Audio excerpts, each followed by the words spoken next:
Do you know, Jesus Christ, for example, was telling about the last times. It means it is something more fearful and horrible, incomparably more horrible than what we are in now.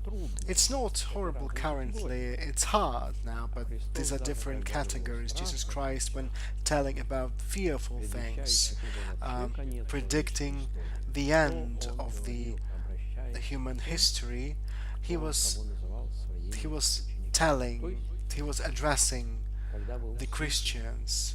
When you hear about the wars, about earthquakes, about famine, etc., then, only then, lift up your heads, not bend down, but lift up your heads, because all these are signs of the proximity of the advent of Jesus Christ. It means our happiness, our salvation, our future happiness. This is the proximity of the advent. But we need to go through something, go through hardships to get this. Everyone was telling about this.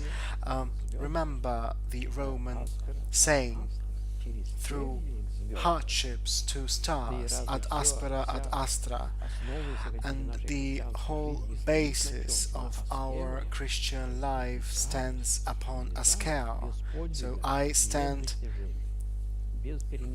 together, I stand by the hardships. Without the right going through hardships, sorrows, it is impossible to reach the God kingdom. So how do we have to treat these hardships? So we always get what we are worthy of. How is it possible? So you're not worthy of the thing, so you're so good, worthy of the deeds I get. These were the words of the right bandit who was crucified together with Jesus Christ, and he instantly heard, "Today you will be with me in paradise." So I think that he tolerated paradise being on the cross. The other bandit did not say anything, and he was even vilifying. And so, what happened?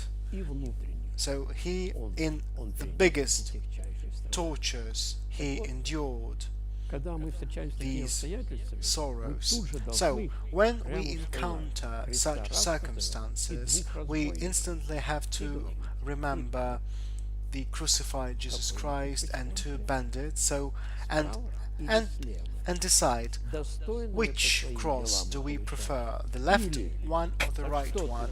Do we get something worthy of our deeds, or we say, "Why, Jesus Christ, do you punish us? We are sinless." This is the biggest horror. This is the biggest problem of the human soul, when we do not see our crimes, our sins, and we start asking why it happened. God is love. God is reasonable love, and he is like a doctor giving us only the right pills, doing operations, only those operations which we need. He is love. He is not a judge. That's what he is. That is why all the sorrows happening to us, both in private life and in general in the society, are the deeds of God.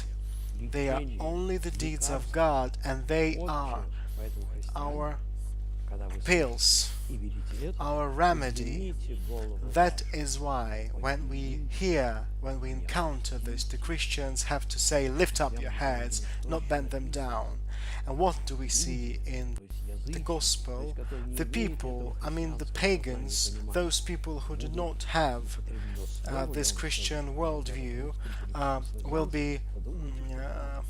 will be, let's say, they will be shocked by the fear of upcoming disasters. Pay attention. They won't be shocked by the disasters themselves, but by what will happen. But Jesus Christ used to say, don't think about this. I stand by you.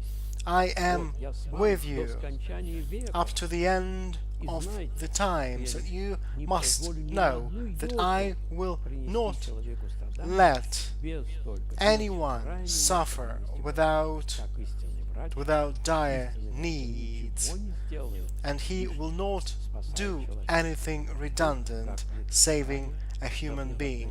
That is how we Christians have to treat the situations, which is just hard but not fearful. And even in this hard situation we won't treat according to the Christian worldview. What will happen to us when it is even harder? We are Christians, and we must show the examples to those people who are not Christians. We have to show the good examples to help other people to start looking at the things with the Christian point of view. That's what is our mission.